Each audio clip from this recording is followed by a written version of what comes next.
कर्ज लेकर जिंदगी चलाना आजकल आम बात है। हर कोई किसी ना किसी काम के लिए कर्ज लेता है। कई वजहों से लोग कर्ज नहीं भी चुका पाते हैं। रियल एस्टेट कंपनी में काम करने वाले दुर्गेश सिंह ने एक निजी काम के लिए साल 2018 में पर्सनल लोन लिया। अप्रैल 2021 तक लोन की किस्त बराबर चुकाते रहे, लेकिन महामारी की दूसरी लहर में उनकी नौकरी चली गई। अब जब आमदनी नहीं रही तो किस्त कहां से भरते। ऐसे में लोन रिकवरी एजेंट ने उन्हें धमकाना शुरू कर दिया।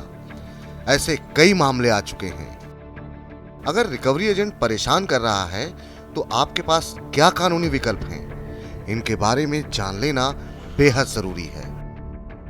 हाल के दिनों में ऐसे कई उदाहरण आए हैं जब देखा गया है कि लोन रिकवरी एजेंटों ने कर्ज लेने वाले व्यक्तियों को डराया, धमकाया। खासकर डिजिटल लैंडिंग एप्स के मामले में, जो लोगों को इंस्टेंट लोन देते हैं। पैसे की रिकवरी के लिए ये कंपनियां तमाम अनैतिक तरीकों का इस्तेमाल करती हैं। ग्राहकों के साथ जोर जबरदस्ती की जाती है। ई लैंडिंग एप्स के शिकार कई कस्टमर्स के सुसाइड तक करने की खबरें आ चुकी हैं। डिजिटल लैंडिंग एप्स की मनमानी को रोकने के लिए रिजर्व बैंक सख्त गाइडलाइन जारी करने की तैयारी में है। बैंकिंग रेगुलेटर रिजर्व बैंक के मुताबिक लोन रिकवरी एजेंट कर्ज की वसूली के लिए धमकी या उत्पीड़न का सहारा नहीं ले सकते हैं, फिर चाहे वो मौखिक हो या फिर शारीरिक रूप में हो।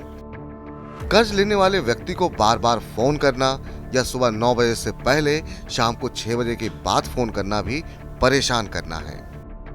लोन रिकवरी के लिए बाहुबल का इस्तेमाल करना या इस्तेमाल करने की धमकी देना उत्पीड़न के दायरे में आता है। यही नहीं, लोन लेने वाले शख्स के घर या वर्क प्लेस पर बिना बताए जाकर रिश्तेदारों, दोस्तों या साथी कर्मचारियों को धमकाना और परेशान करना भी उत्पीड़न माना जाएगा। धमकी या अभद्र भाषा का इस्तेमाल भी इसी दायरे में आता है। आरबीआई की ये गाइडलाइन रेगुलेटेड एंटिटी पर लागू होती है, यानी सभी तरह के बैंक, पेमेंट्स बैंक को छोड़कर, और एनबीएफसी कंपनियों पर। अब सवाल ये कि रिकवरी एजेंटों से निपटें कैसे।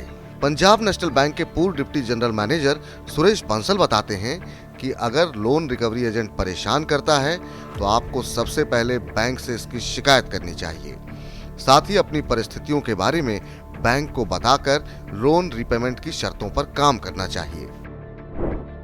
बैंक से शिकायत का निवारण 30 दिन में नहीं होता है तो बैंकिंग ओम्बड्समैन पे शिकायत की जा सकती है। रिजर्व बैंक को भी शिकायत की जा सकती है। रिजर्व बैंक बैंक को निर्देश दे सकता है और स्पेशल केसेस में जुर्माना भी लगा सकता है। बंसल बताते हैं कि अगर रिकवरी एजेंट कोई गैर कानूनी एक्शन लेता है, मान लीजिए मारपीट करता है या कोई एसेट उठा ले जाता है, तो कर्ज लेने वाला पुलिस में शिकायत कर सकता है। अगर बहुत ज्यादा तंग किया आता है तो वकील से संपर्क करके रिकवरी एजेंट ने जो ज्यादती की है, जैसे कोई गलत लेटर लिखा हो या कोई गलत एक्शन किया हो, उसको आधार बनाकर अदालत भी जाया जा सकता है। लेनदार यानी कर्ज लेने वाले के पास लोक अदालत और कंज्यूमर कोर्ट में भी जाने का ऑप्शन रहता है।